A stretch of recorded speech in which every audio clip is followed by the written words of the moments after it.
blocked by Ibaka! With no regard for human life! Iguodala to Curry, back to Iguodala. Bruder to the basket. Finally! Here goes Victor. Oh, Oladipo. Big time play, big time play! Woo! Hello and welcome to NBA Post Up, your African NBA podcast. My name is Cyrus Rogers. And as usual, I'm Kaunda, Chama.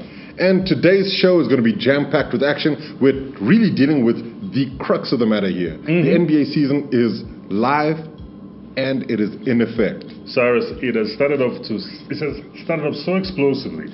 It's kind of hard to contain at this moment. There's just so much happening. There's so much excitement. I'm just like over the moon. I'm glad it's here. No. We couldn't wait, and now it's here. And just to make sure that all of our fans on the African continent know, the NBA is available on Kwese Sports. So make sure you go out and get yourself some Kwese, either on the devices or you can buy the set-top boxes. But make sure that you get Kwese in your home.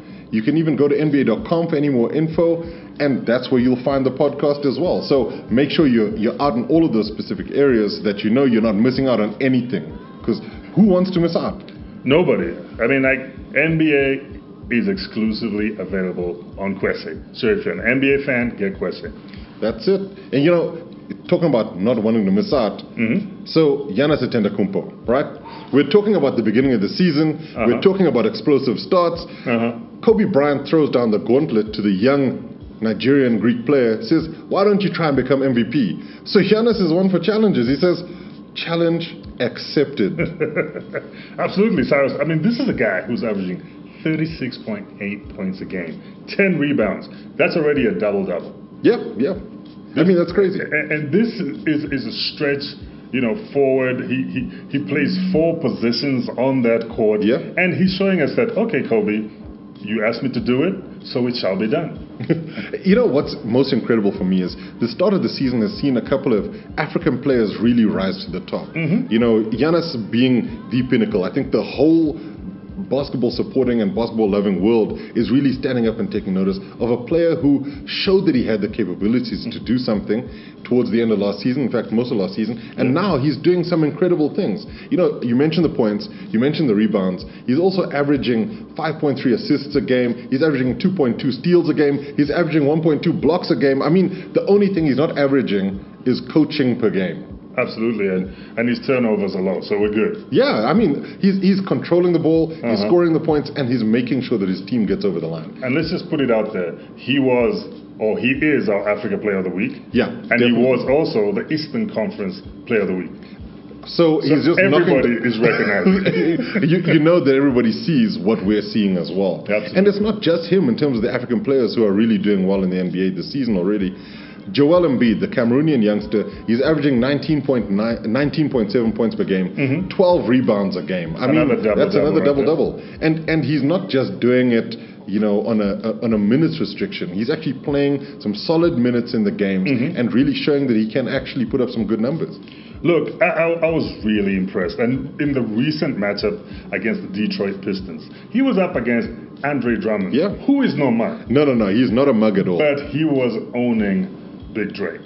Well, I mean, look, owning might be a little bit extreme. A little excessive, but you know what? I think that he showed him that a young player of his caliber can actually take on somebody with a little bit more experience like Andre Drummond. I mean, Joel Embiid has really sort of had some clashes with some of the big centers in the league. Absolutely. Didn't he call out Hassan Whiteside as well? Yeah. But he's also showing that it's not just his mouth that's working, he's also putting in the work on the court. But in all fairness, it's a competitive sport, right? Yeah. And you remember back in the 90s, and players would call each other out. It's the competitive nature. Exactly. I have to get into your head if I want to beat you. I mean, this is a game of strategy as well as physique. Exactly. I don't think Sir Charles Barkley was out there asking David Robinson whether or not he enjoyed his cup of tea. I think he was saying some stuff to him to get into his head. And that's what Joel's doing. He's showed that there's a little bit of a maturity about him as well. Absolutely. In the sense that he's trying to take his game to other people. Yeah. And I'm really proud of these young Africans. They're really stepping up to the plate, and they're showing that they are MVP worthy. Yeah. They are NBA worthy. Yeah. And maybe even future Hall of Famers. And which leads me to the next player that I wanted to talk about, because I think there are sort of three African youngsters that are really going forward. Second generation African, Nigerian American. He was here in South Africa for the NBA Africa game, Victor Oladipo. At some point, okay, fine, Oklahoma City decided they want to bring in somebody like Paul George, so they're going to have to trade some players.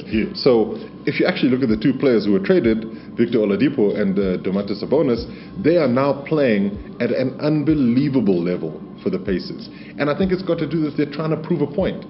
That, yeah, you might have traded as you thought up in terms of getting Paul George, but look at the pieces that you've lost out on now. And Victor is averaging 23.8 points per game. He's averaging 4.5 rebounds a game, 3.5 assists a game, 2.5 steals. I mean, he's doing it all. He's all over that court. And you remember when we spoke to him, a humble guy, but very dedicated to training. I remember he was at a pre-NBA Africa game event where we were just socializing, and him and Dennis Schroeder, another second-generation African, and they were talking about going to Turkey and training together in the off-season. This is just how dedicated these young African players are. They were like, you know what, we might be on holiday, so to say, but we're still going to find a gym in Europe somewhere and get some time in. And this is the thing, you got to put the work in, and it's showing, right? Like, these young players are really showing that they can do it. You know, I was looking at some of the numbers, and I mean, like, if you look at it, in the top 20 scorers in the NBA, we have 3 African players, Giannis, Victor, and Dennis Schroeder. Boom. You look at the top 10 rebounders, Joel Embiid, Giannis is there, and then you look outside of them, in that top 20, Al-Farouq Aminu. He's putting in the work. You know, he's 14th on that list. You look at the people in the top 20 for assists so far this season, Schroeder's in there again. You know, he's showing that he's got what it takes. Steals per game. Number 2 in the top 5, 2 African players, Victor and Giannis. They're 4th and 5th. You know, Cyrus, this is just goes to show you the kind of talent we are exporting from Africa into the NBA. And I think it's only going to get better. You know, like right now we've only got 14 players. I say only, but we've got 14 players. 14 African-born players in the NBA. And I think this is just the start of something big. Back in the days, we had 2, 3 here, maybe 4, but now it's getting real. And I think Africa is standing up in the NBA. No, definitely. And I think one of the things to really remember is that we've got a lot of young players. I think at this point we've got to remind everybody, we're watching all of these games live on Kwese, and you should too. Make sure that you're trying to watch all of the games live on Kwese. The young players are doing really well. Oh, yeah. The rookies are showing that this might be one of the best draft classes since Jordan, maybe. Look, Cyrus, you mentioned this at the beginning of the season. And you know, I was like, maybe, because, you know, I'm always, you know, on the side of caution. And I was like, you know, 96, when you had the likes of Kobe and them, that was a hot, draft class. 84 with Jordan and Hakeem Olajuwon, you know, that was a hot draft class. You sure this is as hot as you think? But, dude. Oh, the start has been incredible. The start has been incredible. I mean, Philadelphia 76ers rookie Ben Simmons. Rookie, I guess, in the fact that he hadn't played in the NBA before because of injury. If you've never played, you're a rookie. True. But man, he is playing like he's been in the league for a couple of seasons. And his start to the season has just been incredible. Double-doubles. And then a triple-double. I mean, he's got what? How many games? Yeah, 4 games. 4 games. This guy's got a triple-double. So, I have a feeling. Australia is producing some of the most incredible basketball players, and Ben Simmons is just testimony to that. Well, you know, I can't argue with that. Andrew Bogart, he's Australian. Oh, Dante Exum. I mean, they've got some good players. Patty Mills, Australian. Joe Ingles. We could go on. Yes. We could go on. But meanwhile, moving right along. Yeah, Ben Simmons. Simmons, I think he's living up to the hype. Remember back before he actually got into the league, when he was drafted, they were saying he's, you know, LeBron-esque. You know, he's great on the floor. He moves well, high basketball IQ, and I think it's already showing early in the season. You got to have a high IQ to bring your teammates in, right? You got to have a high IQ to get to the basket, to score those baskets. And a triple-double is not easy. You know, you got to read the game well in order to pull down the rebounds, and Simmons has it all. I know players who finished 10, 15-year careers without a triple-double. This guy does it in his fourth game. They're great. There's something special. Yeah, there's something special about it. They are clearly hurting with the loss of Gordon Hayward, but they're not hurting to the point where they can't win games. And Tatum has been part of that. That rookie is just looking so solid in that team. And I think we said this in the previous podcast, Cyrus.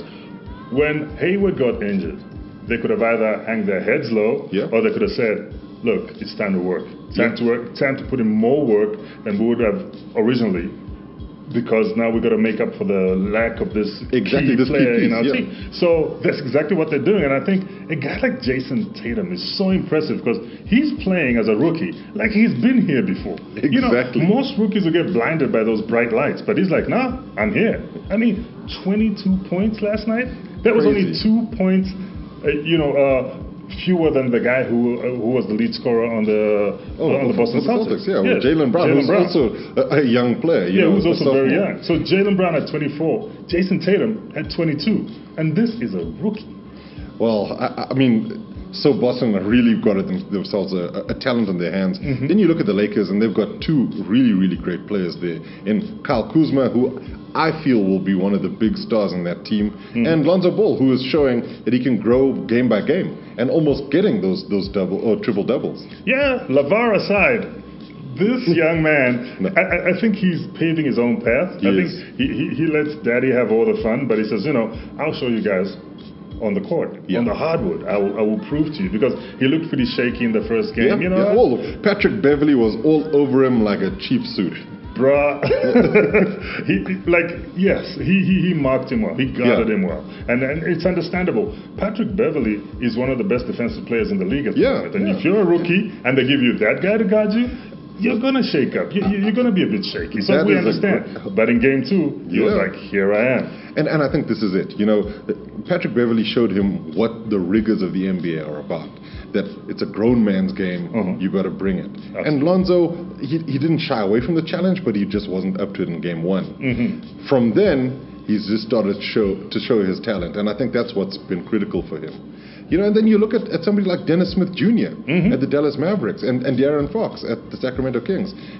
These players are really showing that this draft class has just got scorers. They've got defensive players as well, but they're putting their hands up to be counted. And Cyrus, I don't know what the coaches are doing these days, not respect to the older coaches, but these rookies are coming with so much confidence. Don't you think so? No, even De'Aaron Fox. Much. He at press conferences, in the first game, he just looks like he's been here before. I keep saying that, they're not like, okay, I'm new, I'm here. I mean, do you think it's something maybe that they're doing in the summer league, or? Well, what I think it is, Kaunda, is that there's an understanding that this is the professional ranks and you've been wanting to live this dream for a long time. And the kind of guidance that they're getting, I think, going into the league really is quite good. I think there's also a close-knit group of young players who have known each other from maybe high school all the way through to college for a couple of years, who have been in contact and say, okay, well, let's see you on the court, let's see what we've got. And they're just not letting that fear get to them. Cool.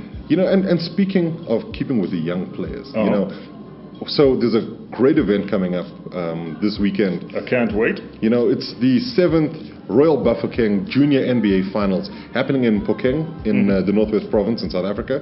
And it's a great event for young players who've started to learn about the game. I mean, you've been there a few times. Absolutely. What is the experience like? Cyrus, it's electric. You've got about close to between 15 and 20,000 fans. Wow. You've got the best 4 girls teams, middle school and high school, and the best 4 female teams, middle school and high school, battling it out for those honors. And it's just energy there. The parents come through to show support. The community's there. Their fellow schoolmates and classmates are there.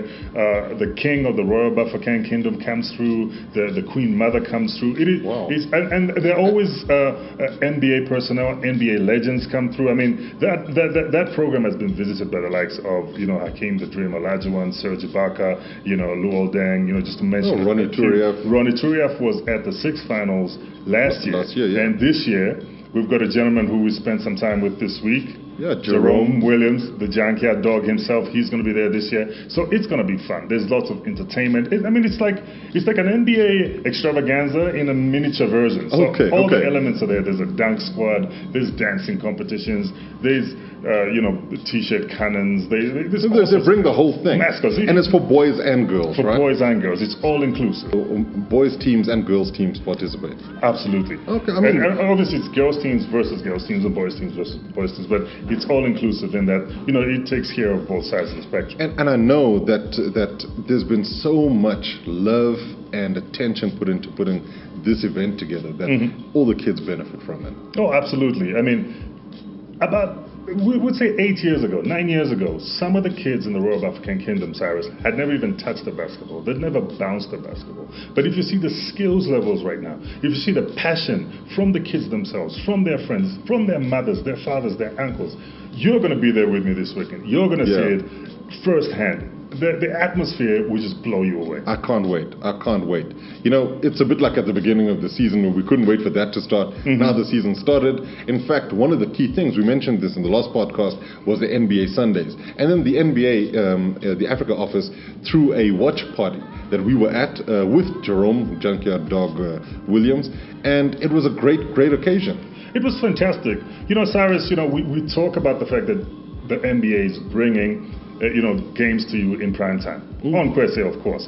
Yeah. And you talk about it, but when you actually bring people in a room, in a nice venue, show them the game, let them interact, let them talk to NBA personnel, let them talk to an NBA legend, let them talk amongst each other as fans, and that banter goes back and forth. Are the Atlanta Hawks going to take it? Are the Brooklyn Nets going to take it? It was just beautiful. It's a beautiful thing. It's a beautiful experience. And now we've got another game happening this Sunday, and it's the San Antonio Spurs versus the Indiana Pacers. We're going to tune in. There's no doubt about it. Absolutely. Who you got?